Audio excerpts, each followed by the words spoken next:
Acompanhe a partir de agora mais um podcast do Preto no Branco. Programa de hoje: Batendo o Guizo, o veneno da política com Miguel Dias. Alô, amigos, um grande abraço. Com a graça de Deus, mais um podcast aqui pelo Preto no Branco. Nosso podcast que está aqui, Batendo o Guizo, meu caro Hernani Pudel, o veneno da política. Mas não é bem assim como estaria, ali é mais para chamar atenção, né? E agora, sempre apresentamos no início e agradecendo, primeiro, a presença dos nossos convidados. E hoje nós temos aqui o advogado, ex-deputado, político, hoje empresário, porque a política todos nós temos no sangue, assim, no nosso dia a dia, em casa, na vizinhança, na igreja, no trabalho, na escola. Gente que não percebe, né? Pensa que política é essa do partido, da eleição e tal, e aí a gente se equivoca e fala, não quero saber de política e tudo mais.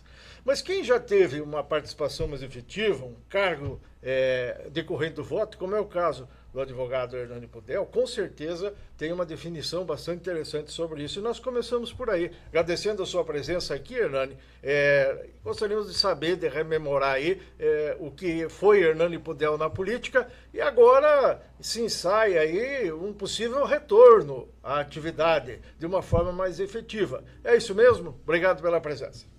Obrigado, Miguel. É uma satisfação muito grande estar aqui com você, com a sua equipe. Parabéns pelo trabalho que vocês estão fazendo em Cascavel, um jornalismo de qualidade. Minha saudação também a todos que nos ouvem. A política, para mim, é uma paixão, né? Eu gosto da política. Eu nasci em berço de políticos, né? Eu tinha meu tio, que foi político em Toledo, Egon Pudel, falecido. Foi o prefeito mais jovem do Paraná. E foi deputado, presidente da Assembleia, prefeito, outra oportunidade em Toledo. Então eu me criei naquele ambiente, eu vendo conversas de bastidores, assistindo comícios, né? E sempre me encantou muito. Aí quando eu fui na universidade também havia todo um ambiente favorável à participação política e a gente começou a debater os grandes temas do país. Na época nós estávamos lutando pela redemocratização e começando a discutir os temas da nossa sociedade. Então, essa paixão veio, depois eu vim a Cascavel, eu nasci em Toledo, mas aos 11 anos de idade minha família se mudou para cá, e aqui estou. Fiz a faculdade, mas retornei aqui, comecei a advogar.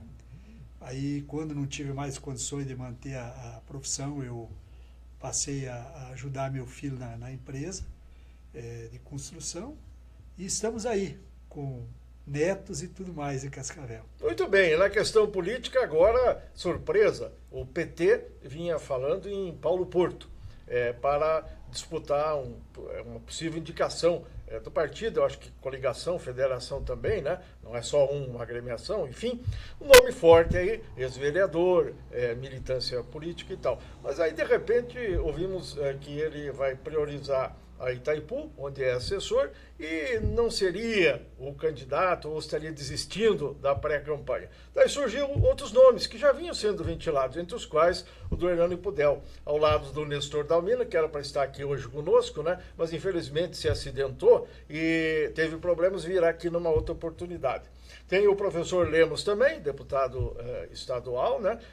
E aí a presidente do partido, a Gladys Rossi, ela nos disse assim, olha, ninguém do PT está desistindo de nada, pelo contrário, o pessoal está chegando e está aí à disposição. Não está já fora de forma e fora de hora para você querer disputar a prefeitura, Hernani? Essa é uma pergunta que muita gente faz, você sabe disso.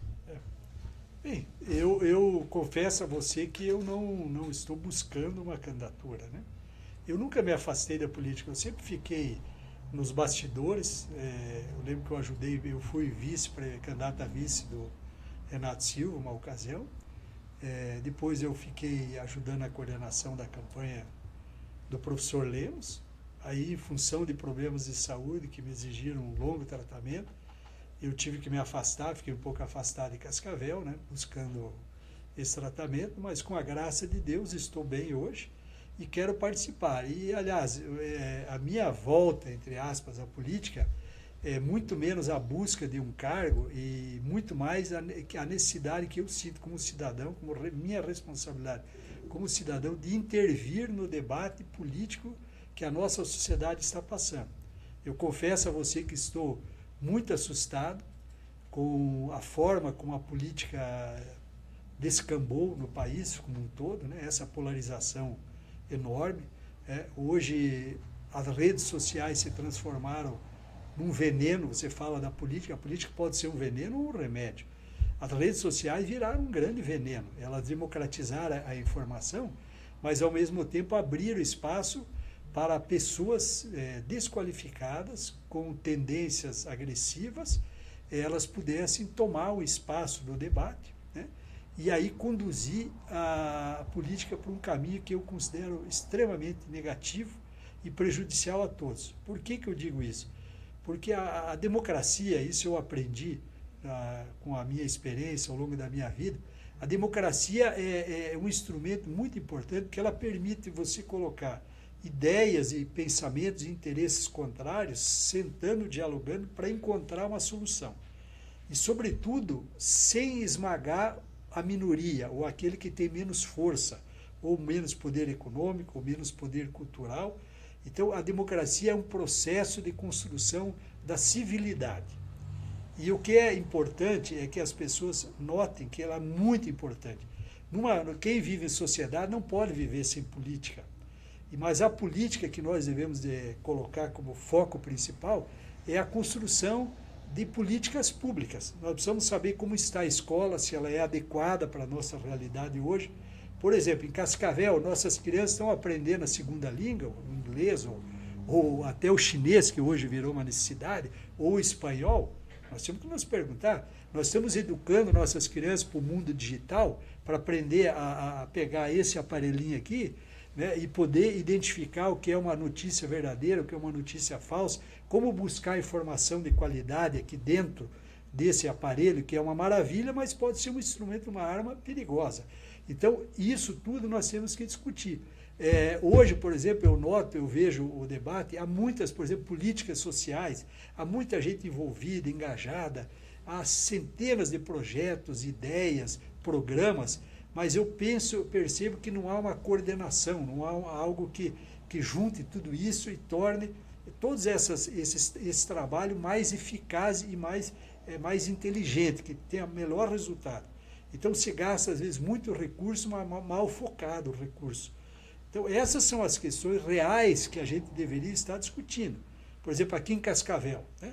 Então, vamos ver a realidade de Cascavel, vamos nos debruçar, o que será de Cascavel daqui 20 anos. Nós estamos preparando a nossa juventude para os desafios que nós vamos ter daqui 10, 20 anos. Né? Hoje, para mim, uma das coisas que mais me choca, particularmente, e me incomoda muito, e eu me sinto responsável, é o abandono literal que nós estamos permitindo com a nossa juventude. Nós não estamos dando à nossa juventude a qualificação, as oportunidades que elas dispõem hoje, que o mundo dispõe.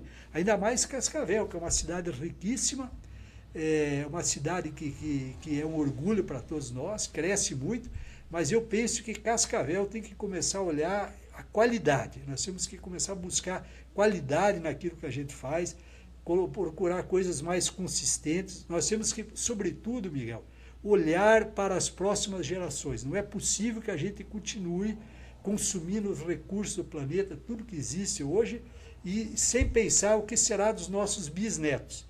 Então eu, como avô, eu comecei a perceber isso e confesso para você, eu estava muito bem na minha, entre aspas, aposentadoria merecida, porque eu trabalhei, tive condições de me aposentar, vivo muito bem, vivo com dignidade, tenho uma família maravilhosa.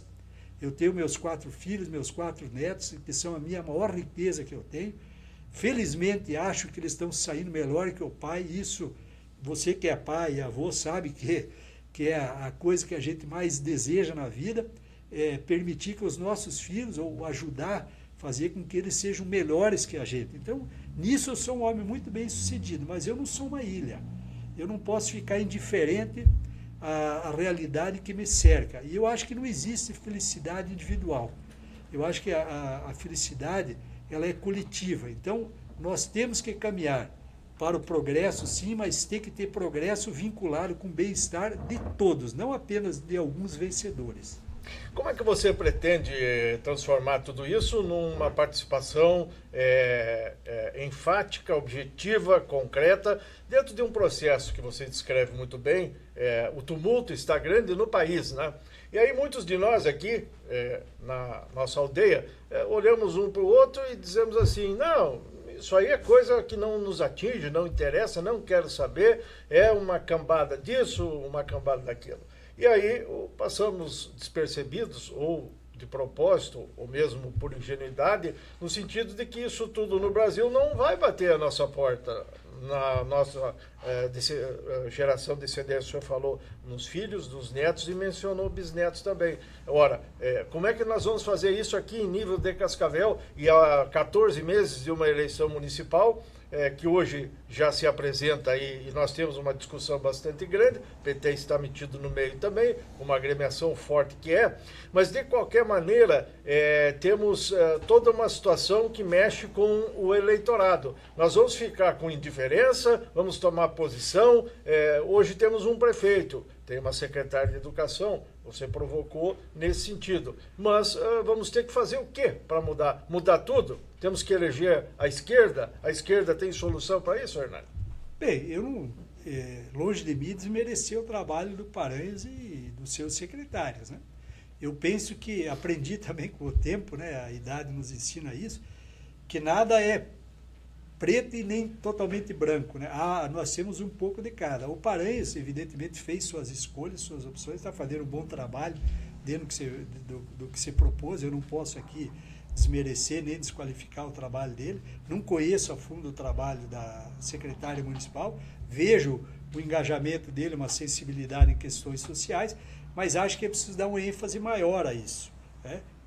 Eu penso que é preciso avançar. A gente nunca pode estar satisfeito com o que a gente tem, né? Sem demérito, né? E penso que uma coisa importante na política, que inclusive foi rompida nos últimos processos eleitorais, principalmente a nível nacional, foi a perda da continuidade das políticas públicas.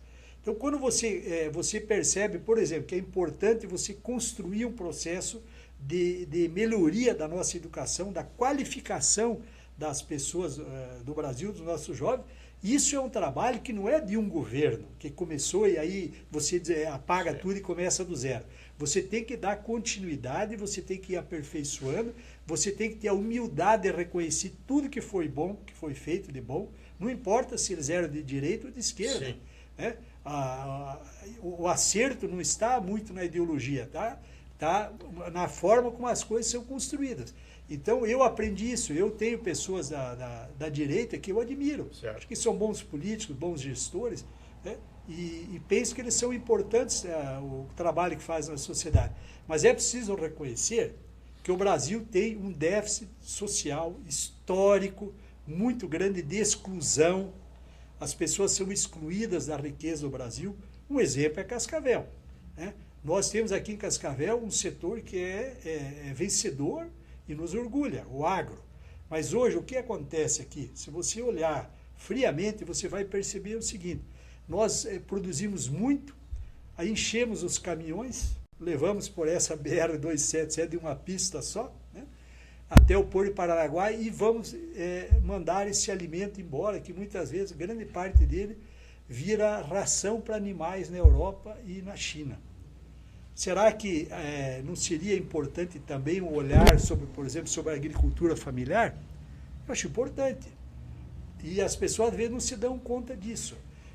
As pessoas discutem, nós precisamos fazer um auxílio, Bolsa Família, ou um salário de R$1.200. Mas você vai no mercado, aí as coisas custam uma fortuna. Então, há muita distorção, há muita coisa por se fazer. Eu penso, por exemplo, que nós deveríamos discutir numa cidade como Cascavel, sem desmerecer o agro, sem desmerecer as nossas cooperativas, que são um orgulho, que exportam, produzem proteína animal com preço competitivo em termos mundiais, né? Exportam, nós precisamos também alimentar o mundo, permite que, por exemplo, hoje você pega a carne suína de frango, é barata relativamente, comparado com 1 quilo de mamão, se você for no mercado. Pode olhar lá, hoje eu fui no mercado, tinha R$21 o quilo de um mamão. Você encontra às vezes, carne de porco a R$12. Só que você precisou gastar 10 quilos de milho para conseguir produzir uma carne de 1 quilo de suíno. Então, o que está havendo? É muita comida vindo de fora, isso encarece, é frete, é logística, é uma coisa irracional, e você poderia criar um cinturão nas cidades ao entorno de Cascavel, das cidades médias e grandes do Paraná, um cinturão de produção da agricultura familiar e começar a colocar comida mais barata na mesa das pessoas. Então, o município, em termos locais, nós poderíamos constituir arranjos que permitisse melhorar a qualidade de vida das pessoas sem que a gente precise formalmente aumentar o salário dessas pessoas. Você pode dar mais qualidade com o mesmo recurso que você detém. Deixa eu só colocar aqui, e aqui eu escuto e tento retransmitir ao entrevistado aquilo que estamos nós da sociedade, vamos usar uma expressão gaúcha, os colas finas, né? São aqueles que estão só acompanhando, não têm a performance nem especialização de manusear um arado, mexer com o gado e tal, né? Aqueles que não têm a mão calejada, mãozinha fina e tal, a gente fica só observando. O que hoje muita gente fala? Que o seu presidente, e aí eu digo de propósito isso, apontando para você, porque hoje o presidente é o Lula do PT, seu partido. Então, o seu presidente, e digo isso sabendo que ele é o meu presidente também. Se eu votei nele ou não, não importa. O voto é uma questão à parte, inclusive secreto né? Mas o pessoal diz, o seu presidente tem solução para isso, inclusive xinga o agro.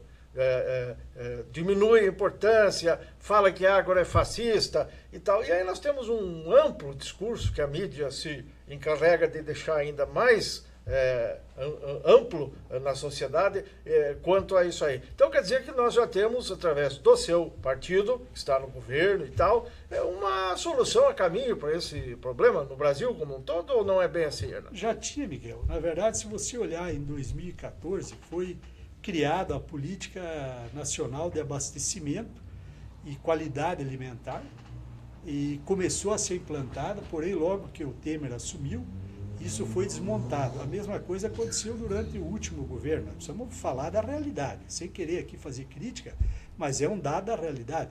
Por exemplo, havia compra direta de alimentos do produtor que iam para a merenda escolar, por exemplo, isso tudo foi desmontado. Nós sabemos que a agricultura familiar, para que ela tenha viabilidade, ela precisa ter a mesma qualidade e ter acesso às mesmas inovações e tecnologia que tem o grande agronegócio exportador, que produz em escala e tem condições, e tem uma Embrapa, tem uma série de equipamentos cada vez mais modernos que permitem aumentar a produtividade cada vez mais. Agora, o pequeno produtor, ele muitas vezes não tem acesso a cursos de extensão, de formação. A própria Emater está muito aquém do trabalho que ela poderia fazer. Então, eu acho que nós temos que fazer um trabalho para organizar os pequenos e médios produtores, principalmente a agricultura familiar, dar condições para ele montar pequenas cooperativas, que aí eles podem processar produtos, recolher produtos. E eu acho que nós temos que organizar também o abastecimento nas pequenas e médias cidades. Como fazer isso? O município hoje tem instrumento, através da legislação, de ter recursos que vem do governo federal, que ele pode comprar, por exemplo, alimentos para merenda escolar.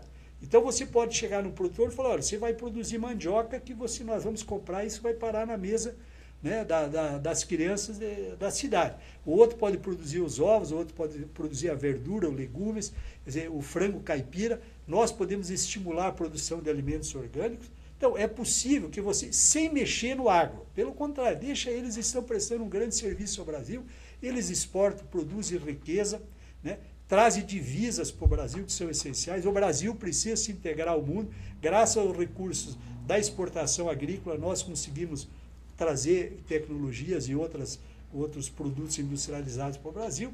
Então, uma coisa não precisa ser necessariamente excluir a outra. Pelo contrário, elas têm que ser complementadas. É uma produção em alta escala, para objetivos que aqui foi falado, inclusive exportação e tudo mais, e a produção já numa menor escala, mais direcionada. Olha só, uma parte aqui, você já prossiga no seu raciocínio, e até bem do esclarecimento ao nosso amigo e amiga do outro lado, o município de Cascavel já tem alguma coisa assim implementada, né, no sentido de proporcionar um incentivo ao pequeno produtor, ao familiar, para fornecer esses produtos todos na merenda escolar. Né? Já tem alguma coisa assim. Talvez tenha que melhorar, evidente que isso é um processo dinâmico, né? Mas já existe isso. Sim, já existe. Né? Até nós temos 4 cooperativas de pequenos produtores aqui, Isso. 2 apenas estão fornecendo o município, não. me parece, eu soube, né? Tem algumas que ainda Não, tem não problemas, estão sendo. sempre tem problemas. Então, mas eu acho que a gente tem que ampliar essa escala. Certo. Mas, sobretudo, o pequeno produtor precisa ter acesso à tecnologia.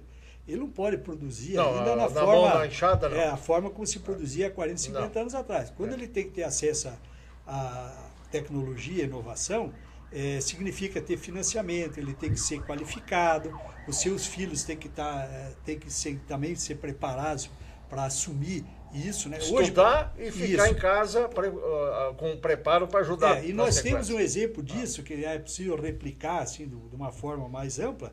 Por exemplo, nós temos a integração para a produção de pequenos animais, suínos e frango, basicamente. Então você tem uma grande cooperativa, você tem você tem organizado nas propriedades os galinheiros e as granjas, né?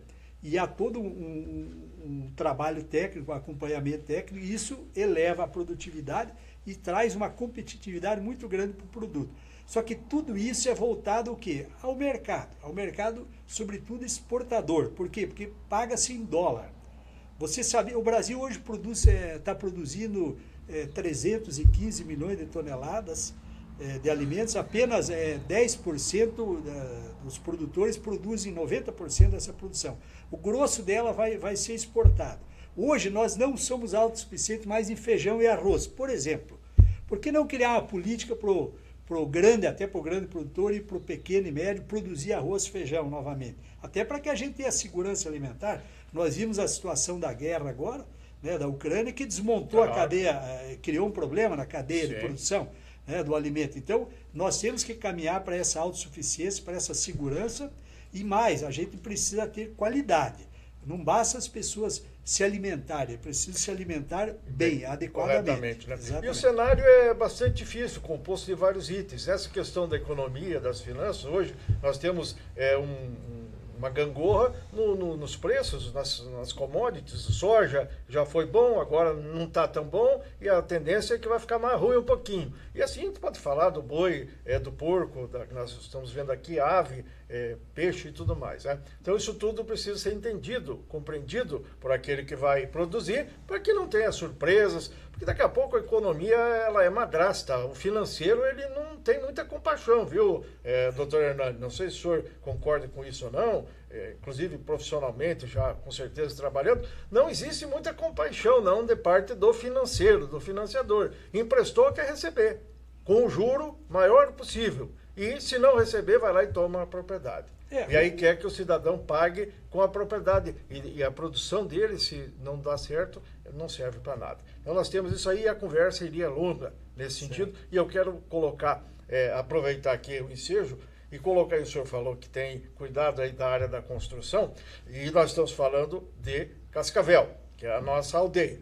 Nós temos aí a construção num momento bom, e faz muito tempo que o momento da construção não ficou ruim. Temos 3.600, 3.700 projetos, obras em andamento hoje na cidade, e alguns muito significativos, né? Bastante importantes. E temos o plano diretor do município numa celeuma danada, aí já faz algum tempo, mudanças, a área urbana aumentar 60%, vamos ter empresários que têm investimentos programados, precisam que essa área seja urbana para poder realizados, e toda uma discussão sobre se isso vai ser bom mesmo para o município ou bem legal para as finanças dos investidores, quem sabe até o município, prefeitura ganhe com recolhimento de taxas, de impostos e tudo mais, mas o cidadão, o trabalhador, o assalariado que não tem casa própria, de repente não vai estar assim tão contemplado com tudo isso. O senhor que acompanha pode nos esclarecer se está certo, se o plano diretor tem que mudar mesmo, se os terrenos para construir tem que cair de 200 e poucos metros para 150, não vai ter mais 2 casas no mesmo lote. Nós temos propostas aí para construir em determinadas áreas e a construção não ter garagem. Kitnets, prédios de kitnets sem garagem. A pergunta que o pessoal faz é assim, mas onde que o pessoal vai colocar os carros? Ou vão locar essas kitnets para quem só tem bicicleta ou anda de ônibus, né? É uma discussão bastante importante, né, doutor? Eu passei muitos anos agora atuando nisso, né? Fazendo a nossa consultora fazia habitação popular, né? E eu tenho orgulho de falar que nós temos os melhores, na minha opinião, os projetos Minha Casa Minha Vida em Cascavel. Um deles é no Country Club. No meio do Country Club, me rendeu uma antipatia enorme por uma parte da elite que não gosta de integrar pessoas, né? De classes sociais diferentes, mas nós enfrentamos essa situação. Temos lá um projeto que nos orgulha muito. E eu penso o seguinte, tudo está no equilíbrio, Miguel. O município não pode ampliar demais sua malha, né, sua malha da cidade, né, o seu perímetro urbano. Por quê? Porque isso demanda, você vai ter custos depois muito grandes. Estrutura, né? A infraestrutura, transporte, fica mais caro. Você vai começar a ter demanda por serviços de saúde, serviços de educação. Então, você tem que ter um certo cuidado e não expandir demais. E quem tem que determinar, aí que é o importante, quem tem que determinar a expansão do perímetro urbano não são os interesses imobiliários. Eu, por exemplo, tenho uma propriedade que estava fora do perímetro urbano e foi incluída, mas eu não fui fazer lobby para que essa propriedade fosse incluída, né? Eu acho que ainda não era o momento de fazer essa ampliação. Então, esse é o primeiro ponto. O segundo ponto importante, que é o do equilíbrio, você também não pode reduzir a oferta de terrenos e lotes na cidade, porque senão você encarece demais o imóvel e você não consegue, muitas vezes, aí você não consegue permitir que as pessoas de classe média ou com uma condição econômica menor possam ter acesso a uma moradia. Aí a moradia fica extremamente cara. Mas uma das soluções, na minha opinião, pode ser a verticalização. Né? A verticalização nos espaços urbanos, já os vazios urbanos, onde já tem toda a infraestrutura de esgoto, de água, de escola, de posto de saúde, é possível isso. Você tem que aumentar a oferta. Agora, o que nós... O que é verticalização aqui, por ignorante? Muitos de nós não temos, assim, esse discernimento. O que é verticalização quando se fala em construção? A verticalização é prédio. É o espigão que fala? Pode ser, né? Eu também acho que não é muito recomendável ainda, pela nossa cultura, pelo nosso momento, se aprovar projetos sem garagem. Nós temos... eu acho que não. Isso eu acho que não. Eu acho que ainda é uma necessidade, eu vejo. Nós vemos hoje, por exemplo, quando nas nossas obras, os nossos trabalhadores vão de carro, vão de automóvel, ninguém mais vai de bicicleta. Pois então. Agora, o ideal é que nós tivéssemos um sistema de transporte super eficiente, que a gente deixasse o carro veículo na garagem. O povo não quer mais andar de ônibus. Como é que vai? O ônibus está aí, inclusive em quantidade suficiente, existem horários e tal para atender a demanda, mas a demanda diminuiu. As passagens, o custo manteve-se igual, porque o chassi, o óleo, o dissídio do motorista, esse aí é sagrado. Mas o número de passageiros para gerar o recurso, e quanto mais passageiros, melhor, uma fatura, mais paga a despesa, mais sobra para o investidor, né? Tudo mais. Isso tem caído muito. E como é que vai fazer? E o povo está de moto hoje, as motonetinhas, né? E está de carrinho também, o senhor observa muito bem. Por exemplo, uma coisa que, na minha opinião, é uma tendência são as ciclovias. As ciclovias, as próprias motocicletas estão crescendo. Por quê? Porque ele é um recurso de transporte ágil e relativamente barato.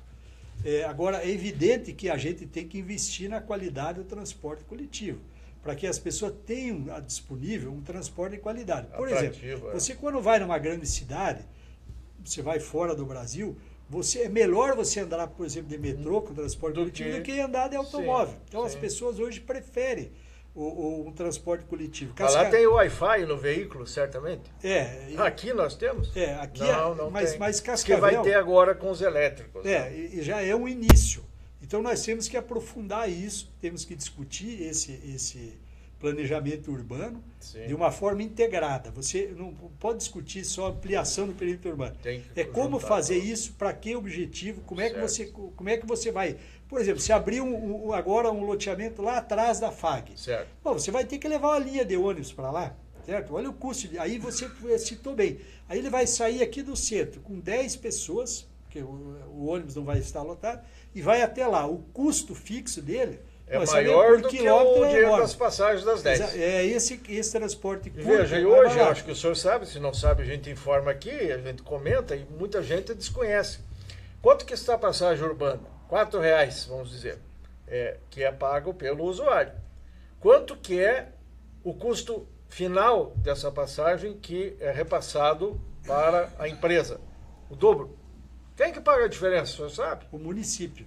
Que é nós. Exatamente. Somos nós. Dá R$8 hoje a passagem. Por que o prefeito quer fazer essa aquisição dos ônibus elétricos? E diz que vai jogar isso no edital e tal, e da forma que ele pretende, não sei se vai dar muito certo ou não, da forma que ele pretende, quem vier disputar a próxima concorrência do transporte, que ainda não está, o edital não está pronto, uma concorrência de 15 anos mais 10 anos, bilionária e tudo mais, já sabe que vai receber ônibus que a prefeitura está comprando, nós que vamos pagar, né? Aquele investimento, aquele financiamento lá, nós que vamos pagar. O empresário vai receber esses ônibus, mas ele vai ter que baratear o máximo, que inclusive já existem regras e tal, vai ter que cobrar bem menos do que cobraria se ele fosse pagar, se ele fosse botar, se ele fosse manter tudo isso. Porque o prefeito quer que o usuário, que somos nós, que hoje pagamos 4, com esse novo sistema, esse novo transporte que vem aí, muito em breve, a gente paga os 4, um pouquinho mais. E o município deixa de subsidiar, que na verdade não vai deixar, porque contraiu o empréstimo, comprou ônibus, empréstimo com financiamento, que tem que ser pago, financiamento que é pago com dinheiro público. É dinheiro do Caixa, do IPTU, do ISSQN e etc, etc. É nós que pagamos. Essa matemática é complicada, né? Ela é complicada, Miguel, mas, por exemplo, hoje São Paulo já discute a possibilidade de tarifa zero. Por que isso? Quer dizer, o município vai encontrar uma outra fonte de financiamento do transporte. E aí a expectativa é que, uma vez sendo tarifas, você não paga pela tarifa, você vai usar mais as tarifas, vai procurar diminuir, vai deixar seu automóvel em casa. É uma solução, né? É uma discussão, até vou falar, interessante, porque eu lembro que em 88, quando eu fui candidato a prefeito, faz mais de 35 anos atrás, nós discutimos isso, de fazer o financiamento via IPTU. A ideia era o seguinte, que todos na cidade pagassem pelo transporte, mas ele estaria disponível a todos. Certo. Como é, por exemplo, a iluminação pública. Você passa pela rua, você acende as lâmpadas, né? À noite, você não está beneficiando só aquele morador que mora em frente à lâmpada, você beneficia todos que circulam por ali. Então, essa é uma lógica que está se começando a introduzir, porque, no fundo, o transporte individual, ele é irracional. Nós estamos assistindo o fim dos combustíveis fósseis. Esse é um dado concreto da realidade. Eu vejo pessoas, por exemplo, que têm um automóvel, mas não têm uma casa. Eu, particularmente, tentaria primeiro adquirir um imóvel para depois ter um automóvel. Mas essa pessoa faz isso por necessidade ou por comodidade, ou porque não encontra uma boa alternativa. Precisa levar a criança na escola, precisa levar a esposa, então, no trabalho, ou vice-versa, a esposa leva ele. Então, o automóvel se torna uma necessidade. Então, eu penso que, na medida que a gente avançasse, tivesse um transporte coletivo mais eficiente, nós encontraríamos formas de financiar esse transporte e que seriam melhor rateados entre a sociedade, seria muito mais bem. justo e a cidade ficaria bem melhor, com menos automóvel, com menos demanda de garagem, de vagas de estacionamento, e ficaria uma cidade muito mais agradável e muito mais segura. Agora o senhor fala em São Paulo, e muitos de nós falamos em São Paulo. Porque em São Paulo é assim, em São Paulo é assado, em São Paulo funciona, mas São Paulo serve de referência para Paraná, para Rio Grande do Sul, para o Norte, Nordeste. Acredito eu, pelo pouco que consigo pensar, raciocinar, que não. Porque São Paulo é um mundo dentro de outro mundo. São né? Paulo é um país dentro do então país. Então lá está sobrando gente para andar dentro do ônibus. Sim. Porque não tem espaço. Sabe por que está sobrando gente? Não tem mais espaço para os carros. Sim. Aqui nós ainda temos. Nós vamos num bairro da periferia, num domingo, e num 2, 3 ruas emendadas, assim, aquelas ruas estreitinhas que o senhor conhece, né? Que já foram feitas bem estreitinhas. Nós temos carro dentro da garagem das casas e não é um, é no mínimo 2. E temos carro dos 2 lados da rua porque os parentes vão visitar os parentes de carro no final de semana.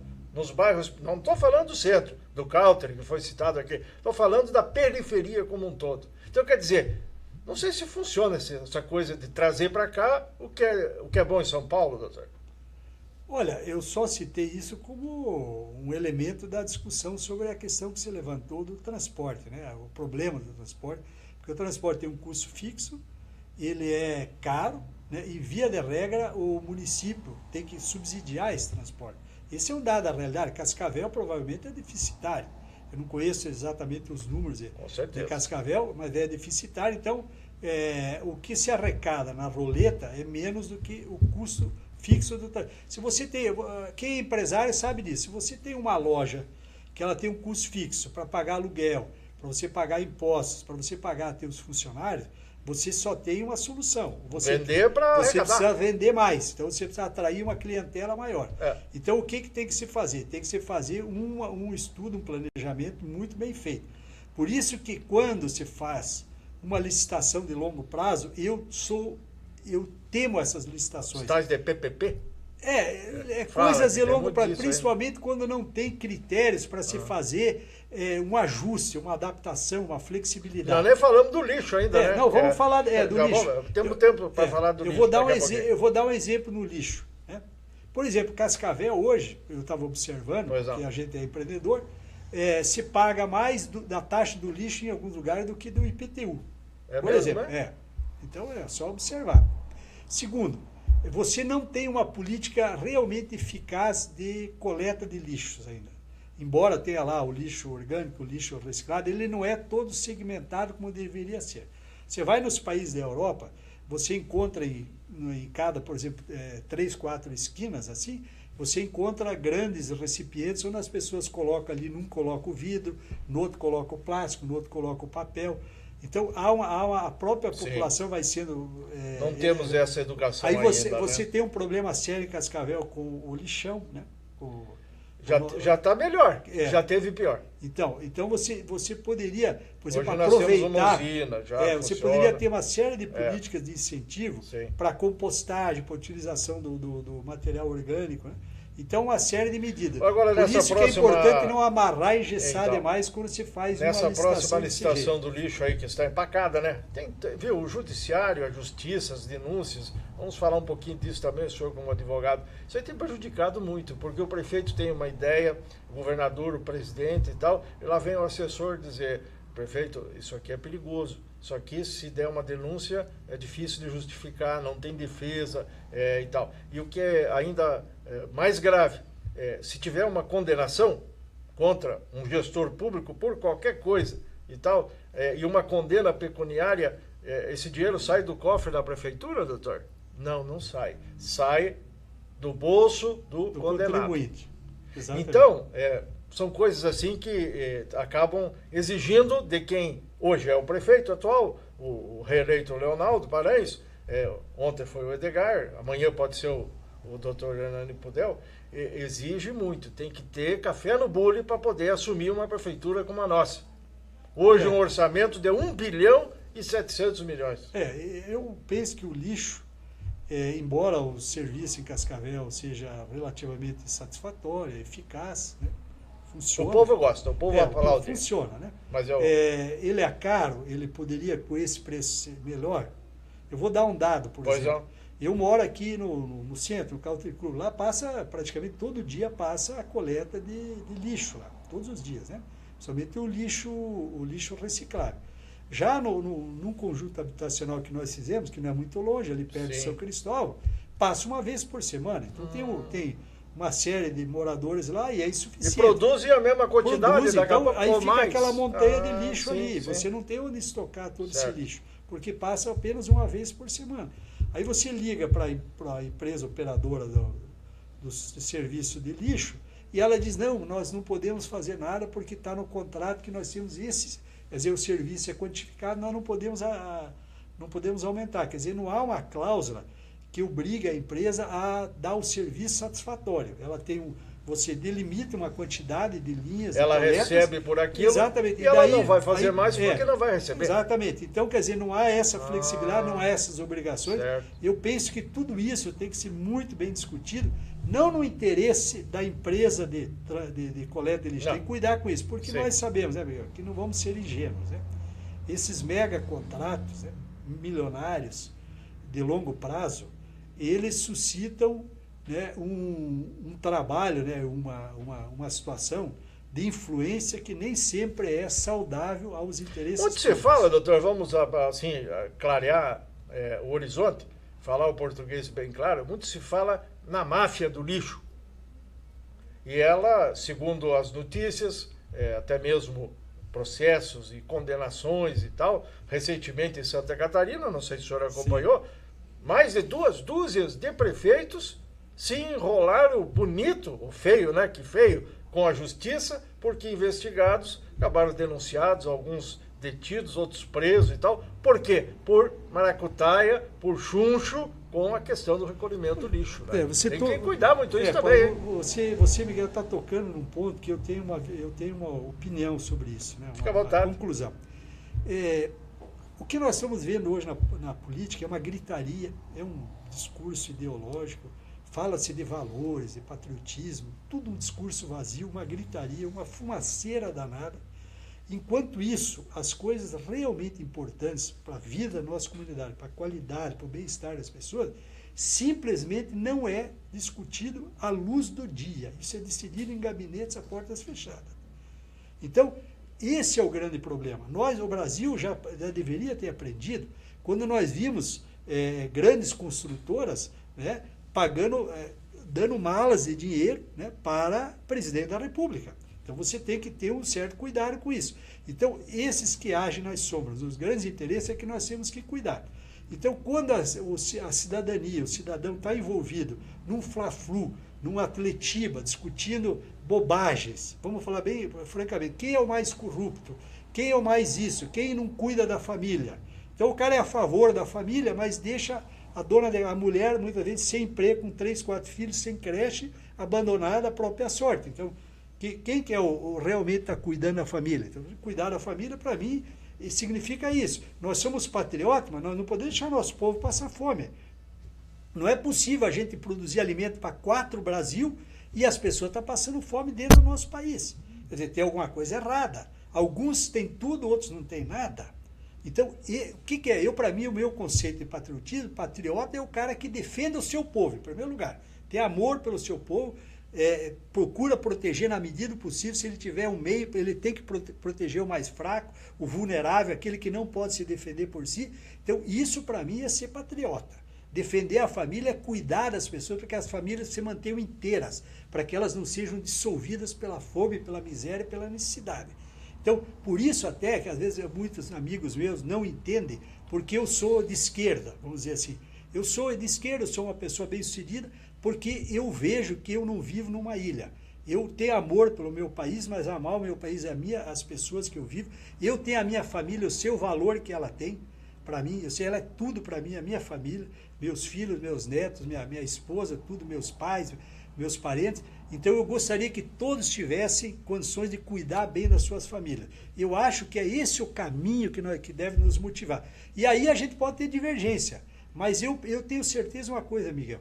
Se as pessoas realmente sentassem, esquecessem o blá blá blá ideológico e sentassem e começassem a discutir o que a gente pode fazer para melhorar a qualidade de ensino da nossa cidade, o que a gente pode fazer para a formação profissional dos nossos jovens, para dar emprego de qualidade e oportunidade para eles, a gente ia encontrar muito consenso entre pessoas de partidos totalmente diferentes. Porque o senhor também é de convir, nós sabemos que ao longo da história, direita e esquerda, ou meio, enfim, nós sempre tivemos casos de denúncias de cabeludagens, sempre tivemos interesses obscuros atrás das cortinas e eles não estavam em cargos. Eles eram, de repente, associados, consorciados e tal, e se uniam esses para poder faturar, e faturar bem, com lixo, com licitações de asfalto, o que quer que seja, né?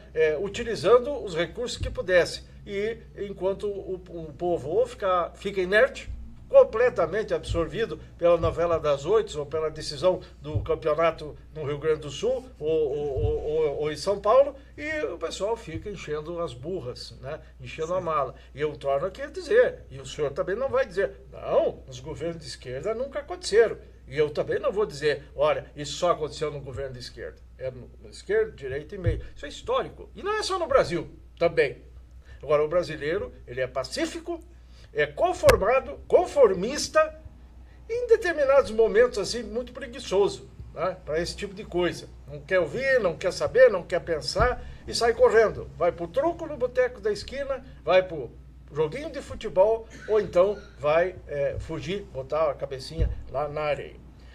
Voltamos ao assunto, porque falamos aqui e é uma pergunta que muita gente faz. E o senhor, de repente, até pode dizer alguma coisa. Nós temos espaços vazios na cidade, né? Temos, como é que chama isso? Vazios urbanos. Os vazios urbanos. E temos uma lei municipal, o senhor conhece? Sabe dessa lei? Ela existe. Dizendo assim, que o município fiscaliza e penaliza o proprietário que não quer construir, porque ele não é obrigado. O senhor não é obrigado lá no seu imóvel que o senhor tem a construir, o senhor pode deixar ali, valorizando e tal. Mas, de alguma maneira, o senhor tem que participar. E no centro da cidade, a ideia justamente é terminar com os vazios e aquele que não quiser vai pagar a multa, vai ser fiscalizado. O senhor sabia que a prefeitura até hoje não tem fiscal para fazer isso? Você sabe que esse IPTU progressivo é algo que Esse o aí PT mesmo. defende desde que nós surgimos em Cascavel. Nós defendemos. E por que o IPTU progressivo? Ele tem uma lógica, não é só para penalizar quem tem um terreno, está lá fazendo a sua poupança, digamos assim. Sim, É que a cidade construiu toda uma infraestrutura ao redor e você não pode simplesmente ficar sentado em cima especulando sem pagar imposto algum. Então você precisa pagar isso. É evidente que lá na periferia, que nós não temos interesse em adensar, ocupar mais, levar mais gente para lá onde faltam todos os serviços, você não precisa necessariamente cobrar um imposto maior. Então você tem que estimular, induzir as pessoas a colocarem no mercado esse terreno para as empresas. E em Cascavel, eu digo isso porque eu estou na área, as construtoras têm buscado ativamente ocupar esses vazios urbanos, mas eles estão às vezes muito caros e fora da realidade, que você não consegue transferir o custo desse imóvel para a unidade que você vai construir. Quando você dividir o valor imóvel pelas unidades que você consegue construir, não consegue transferir. Então, porque o proprietário sabe que quanto mais tempo ele espera, o proprietário do terreno vazio, mais ele vai ganhar. Aí vão se construindo no entorno, vai se valorizando, o município vai investindo em infraestrutura, e a área dele vai área dele vai valorizando. Então, se ele quer ter essa postura, ele precisa pagar um pouco mais. Isso é possível implementar, já está previsto em lei. Não tem fiscal. Pois é, né? E é um grande problema hoje da prefeitura de Cascavel, e acho que das maiorias das prefeituras, do porte da nossa, ou maior, o meio ambiente. Quantos fiscais o senhor acha que tem lá para cuidar da quinta maior cidade do município? Que agora vai ficar 65%, 60%, vamos arredondar, maior se passar isso na Câmara, e acho que vai passar, não tem como segurar, vai ficar a cidade maior. 2 fiscais. Teve um tempo bom, 3 para cuidar da cidade, na questão do meio ambiente. Então, sabe a fiscalização do PROCON de Cascavel?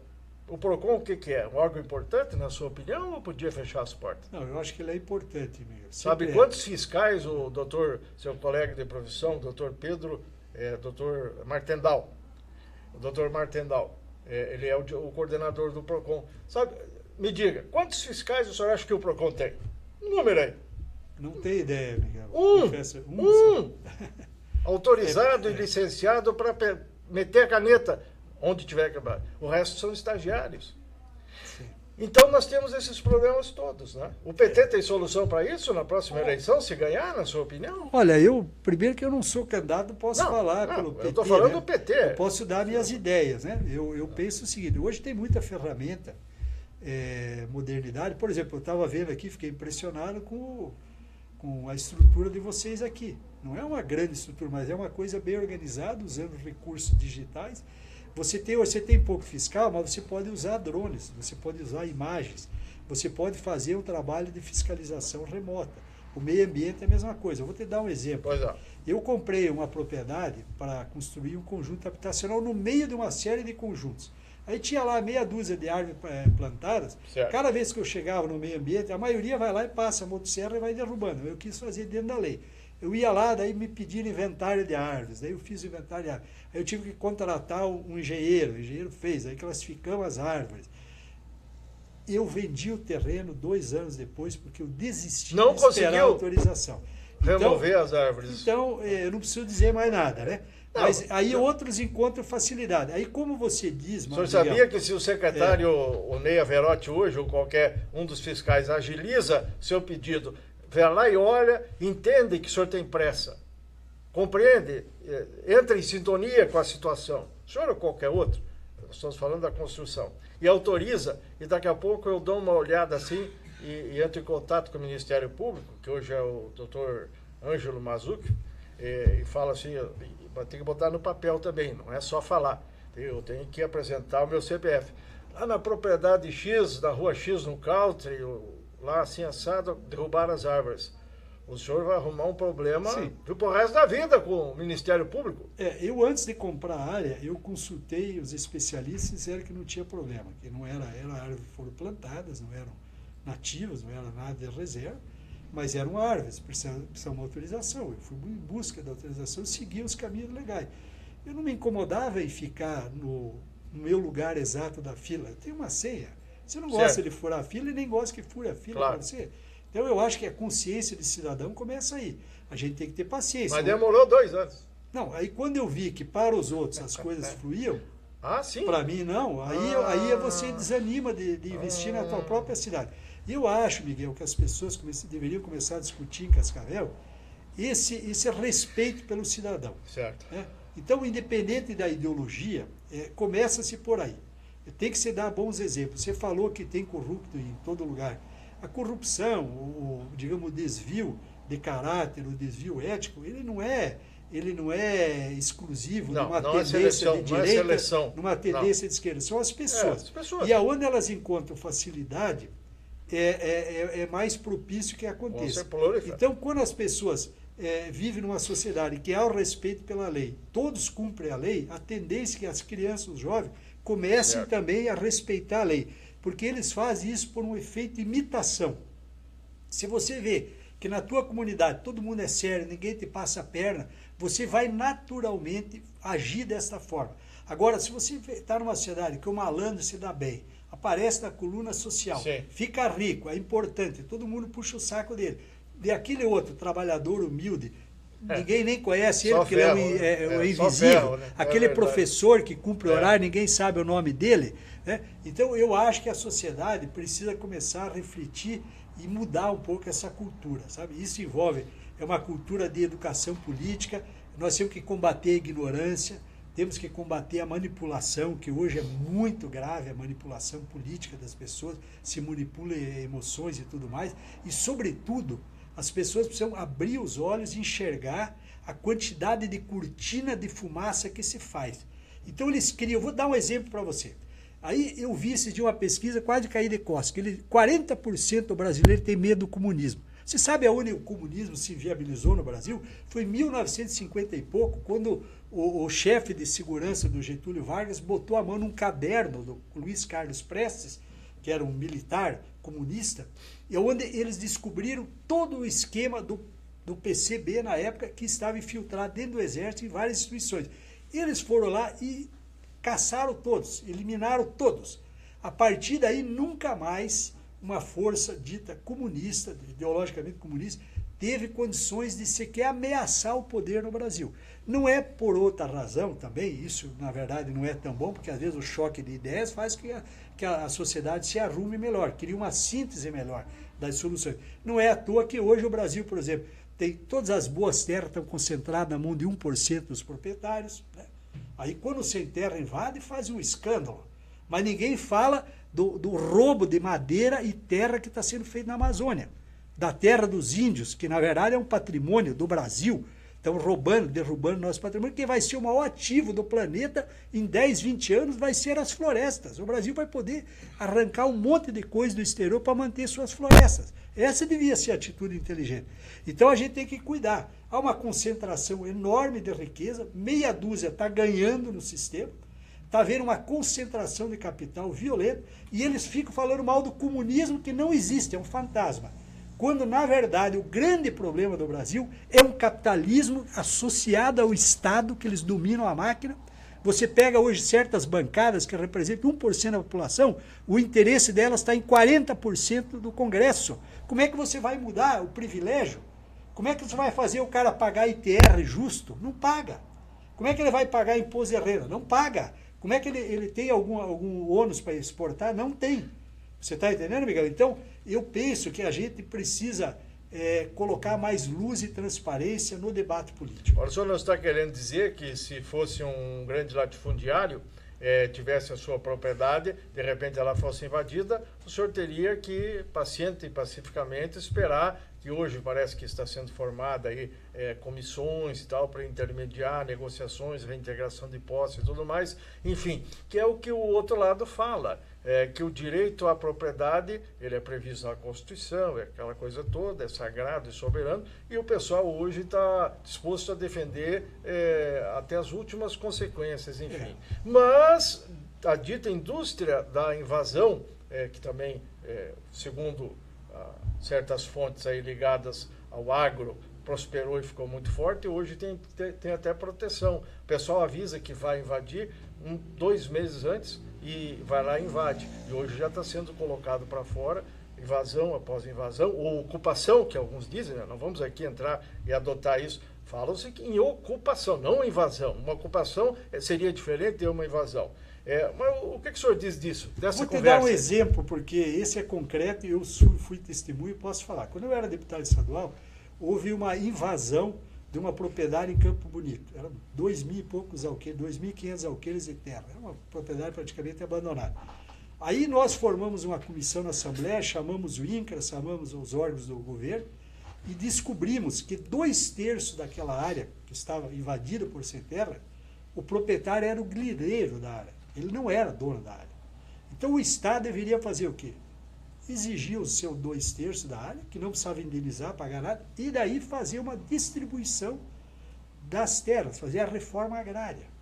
Agora, o juiz deu uma liminar em 10 minutos, mandando tirar de lá. Você percebe, Miguel? Então, a gente tem que tomar um certo cuidado. Eu sou totalmente contra invadir qualquer propriedade, sobretudo uma propriedade produtiva que está cumprindo sua função social. Não importa como ela foi adquirida, se foi um privilégio de classe, que alguém tinha mais dinheiro, ou teve a visão de ir lá e ocupar aquela área numa época de fronteira agrícola, que não havia ninguém, que ele foi lá e pegou essa área, aproveitou, teve talento, teve trabalho, perfeito, é a área dele, e ele tem que ser preservado e protegido. Agora, ele também precisa cumprir a função social. Ele precisa produzir alimento, ele precisa ajudar a pagar os impostos, né? Se ele é a pessoa que ganha no Brasil naquele momento, é ele que arrecada, ele tem que, por justiça, também contribuir com a sociedade. Nosso tempo está ficando curto, mas ainda temos um tempinho. Eu gostaria de ouvir do advogado, né, que embora hoje não esteja na ativa, mas é advogado. Eu sou OAB, certamente, se precisar, o senhor pode usar. Mas, independentemente disso, pela sua experiência e atuação na profissão, dá para comparar como é que era antes e como é que é hoje.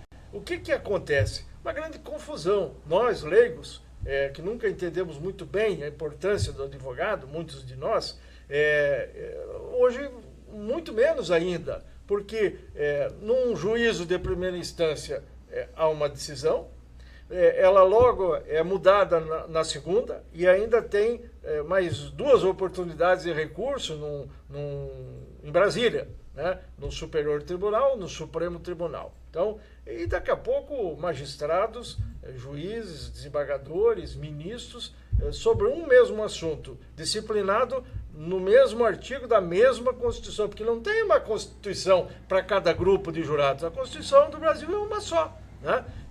As decisões são as mais controversas. E aí, uma opinião a respeito disso, se isso já era assim no seu tempo ou não, e o que o senhor achou agora dessa pedalada aí no Deltan Dallagnol, que é ex-procurador da área da justiça e tal, mas que foi engolido por uma decisão dos ministros, segundo os defensores dele, acusado de uma prática que ele não chegou a realizar, porque não cometeu o que, segundo os ministros deliberaram, ele poderia ter cometido.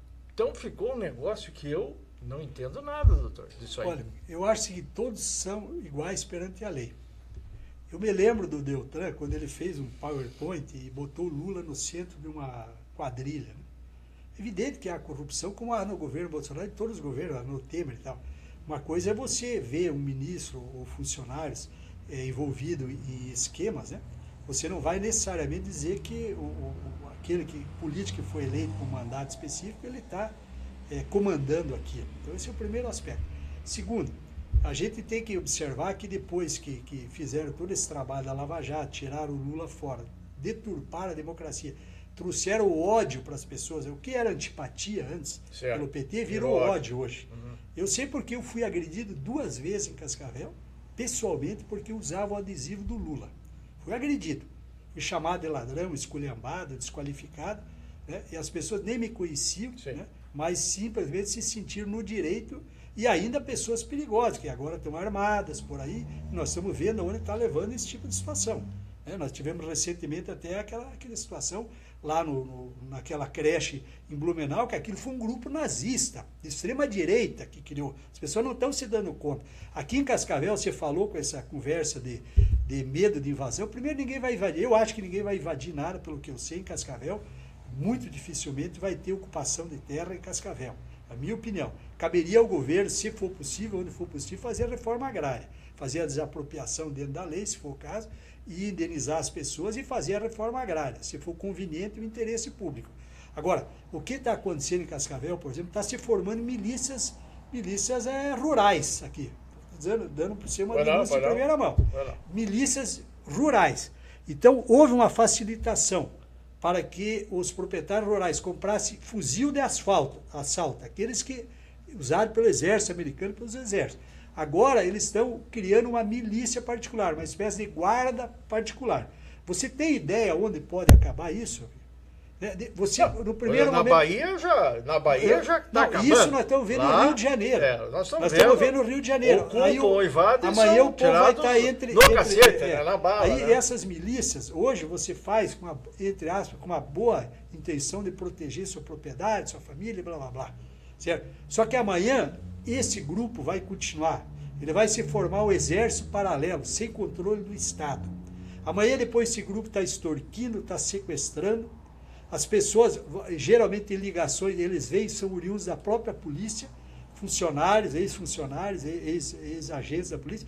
Aí ele já tem uma ligação com a polícia, tudo é abafado, tudo é uma coisa muito perigosa.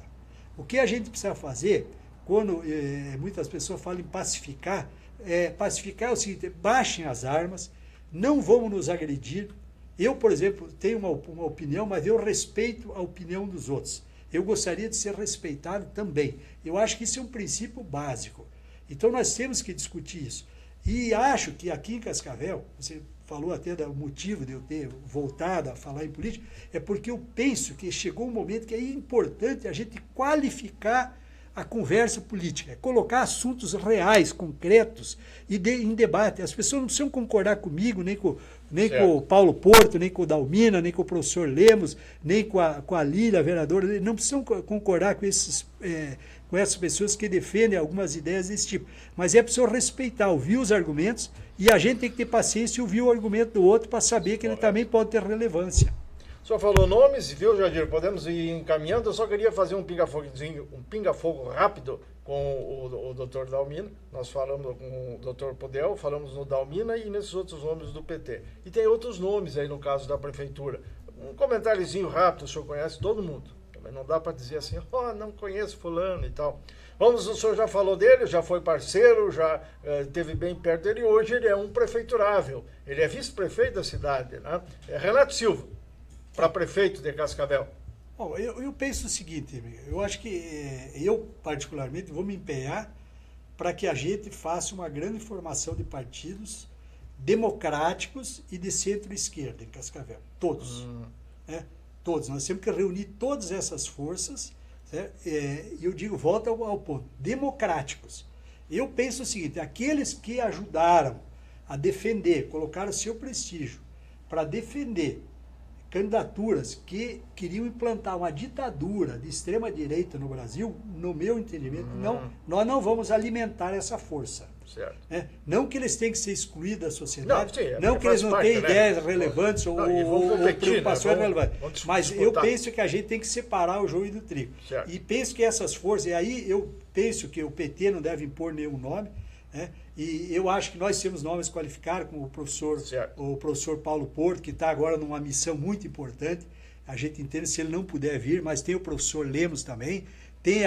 Você conhece o trabalho da nossa vereadora em Cascavel, a Líria, que é um orgulho. Eu fui lá assistir esses dias o pronunciamento dela, me encheu os olhos, né? Fiquei muito alegre, fiquei muito feliz em ver a qualidade dela. E eu acho que a gente tem que mostrar para a sociedade brasileira, né, e principalmente para Cascavel, que a gente faz política com o coração, com amor ao próximo. Essa é a questão fundamental. Entendi que o doutor Hernando Podel não vai comentar individualmente ninguém, né? Embora pudesse, então não vou falar nos demais. Edgar Bueno, Gugu, vou citá-los aqui, até porque eles são os nomes. Pacheco, quem mais que está aí na ordem do dia, enfim, esses outros nomes aí.